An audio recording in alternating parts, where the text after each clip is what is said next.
En mayo, cuando asistamos a las urnas, vamos a ir a elegir un gobierno que nos devuelva la dignidad, la libertad de expresión, nos devuelva la soberanía, el respeto a todos los bolivianos. Tenemos que desterrar la corrupción, la soberbia, el narcotráfico, y tenemos que olvidar esos 14 años de un gobierno socialista fascista que nos estaba llevando por el camino del desastre.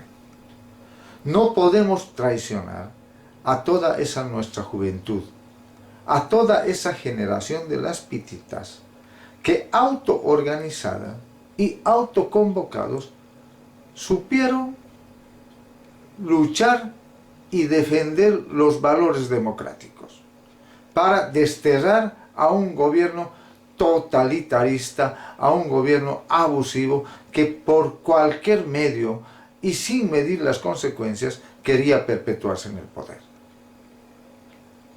Un gobierno de don Evo Morales que no supo administrar muy bien el Estado, que nos dejó al borde del desastre,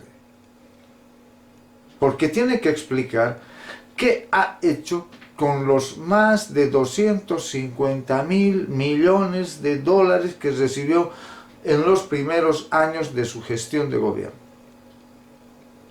¿Dónde está ese dinero? No ha podido construir ni un solo hospital de alta complejidad para la atención a los bolivianos. No ha mejorado la salud, no ha mejorado la educación, la investigación prácticamente es cero. No ha podido generar un solo proyecto productivo, don Evo Morales. El único proyecto productivo que podía haber llevado adelante es la explotación de los recursos evaporíticos del Salar de Uyuni, que los ha postergado durante 14 años, que prácticamente no ha hecho nada y está como el 2006, como el 2005, como cuando recibió el gobierno de don Evo Morales. Lo único que ha incrementado don Evo Morales son las hectáreas de cultivos de coca en el Chapare y la corrupción. Y eso no lo digo yo, lo dicen las instituciones internacionales que periódicamente miden el incremento de los cultivos de coca en toda América. Lo dice Transparencia Internacional, que anualmente publica el índice de percepción de la corrupción. Y ahí, en ese índice de percepción a la corrupción, Transparencia Internacional publica un ranking que clasifica a 180 países, desde el menos corrupto, en la posición número 1, al más corrupto, en la posición 180. Los primeros lugares ocupan Finlandia, Nueva Zelanda, Dinamarca, países generalmente nórdicos, donde los índices de corrupción son bastante bajos. Y en la posición 180, al fondo de la tabla, se encuentran países como Sudán, Somalia, Corea del Norte, como los países más corruptos del planeta. En ese ranking, del 1 al 180, Bolivia ocupa la posición número 135. Para ese mismo año, el país menos corrupto de Latinoamérica, Uruguay, se encuentra en la posición número 21. Un poquito más abajo se encuentra Chile en la posición número 25. Y como el país más corrupto de Latinoamérica, se encuentra Venezuela en la posición 173, a 7 puntos de ser el país más corrupto del planeta. Entre Bolivia y Venezuela existe una diferencia de apenas 38 puntos, mientras que entre Uruguay y Bolivia una diferencia de 114 puntos. Bolivia está a 45 puntos de ser el país más corrupto del planeta. Pero esa no es la gran diferencia. La gran diferencia es de que don Evo Morales llega al poder haciendo flamear la bandera de lucha contra la corrupción, de lucha contra el narcotráfico. Y las dos cosas son las que más se han incrementado en la gestión de don Evo Morales. Porque cuando recibe don Evo Morales el gobierno, diciendo de que esos gobiernos neoliberales, esos gobiernos corruptos, esos gobiernos que se roban el dinero del Estado, esos gobiernos calificaban en la posición 105 con la misma institución, Transparencia Internacional. Teníamos una posición de 105. O sea, ¿qué quiere decir? Una diferencia de 30 puntos. Que durante la gestión de don Evo Morales nos hemos vuelto 1.5 puntos más corruptos por año de gestión de don Evo Morales. Eso es lo que nos está dejando don Evo Morales.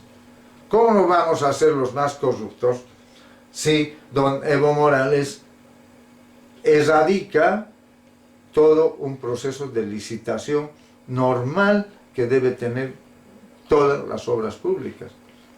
¿Cómo no vamos a ser corruptos si el Estado transfiere recursos que son del Estado a cuentas privadas, como ocurre y ha ocurrido con el Fondo Campesino? El discurso de lucha contra la corrupción a don Evo Morales solamente le duró 15 días, porque el primer acto de corrupción denunciado en el gobierno de don Evo Morales resulta ser una denuncia de sus propios militantes, cuando denuncian a sus dirigentes la venta de memorándums para ocupar cargos en el Estado. Ese fue el primer acto de corrupción del gobierno de don Evo Morales a los 15 días de haber asumido el gobierno. Y no destituyó a ninguno de sus dirigentes que ya estaban en función de gobierno.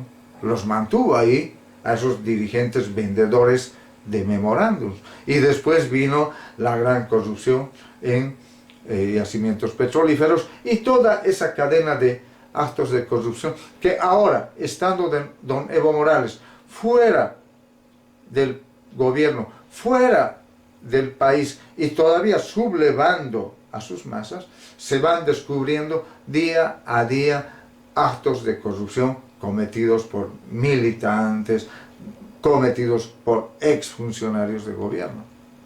Eso tenemos que cambiar en mayo. No puede ser de que volvamos a elegir a un gobierno que le ha hecho mucho daño al país.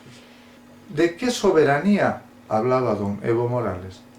Porque para empezar tiene que explicar una alta traición a la patria, que es haber perdonado a Chile la deuda histórica por el uso y consumo de las aguas del Silala. ¿De qué soberanía hablaba don Evo Morales cuando todas las decisiones que tomaba en contra de Bolivia tenía que tomarlas con la venia de Cuba, de los Castro y de Chávez? ¿Eso es soberanía? ¿Eso es luchar contra el imperialismo, generándonos otro imperialismo de quinta? Cuando el nuevo gobierno que se haga cargo tiene que regular nuevamente la economía nacional, porque don Evo Morales ha mantenido al dólar por decreto, y eso no está bien. Todos sabemos que en cualquier momento se nos viene la catástrofe encima. Entonces, don Evo Morales y su gobierno y su candidato tienen mucho que explicarle al país. Tienen que demostrarle todavía por qué han cometido ese tipo de abusos contra el Estado. Por eso, en mayo, cuando estemos frente a la urna, no nos olvidemos de esa generación combativa de esa generación que ha luchado, de esa generación que se ha arriesgado, la generación de las pititas, que autoconvocada y autoorganizada nos ha devuelto la democracia al país. Y nos ha devuelto no para volver a elegir un gobierno socialista fascista. El mayor reconocimiento que le podemos hacer es dándole un gobierno que respete, haga respetar los principios democráticos, erradique la corrupción, erradique el narcotráfico y sobre todo le devuelva al país y a los bolivianos la dignidad, esa dignidad que don Evo Morales la pisoteó.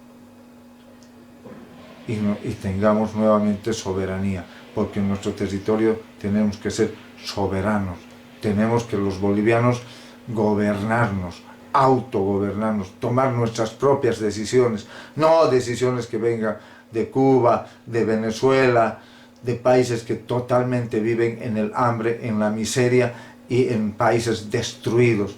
No tenemos que volver a eso. Somos un país que puede crecer, somos un país con recursos naturales y sobre todo somos un país con recursos humanos invaluables, como esa nuestra generación de las pititas, a la cual hay que reconocerle en el mes de mayo en las urnas.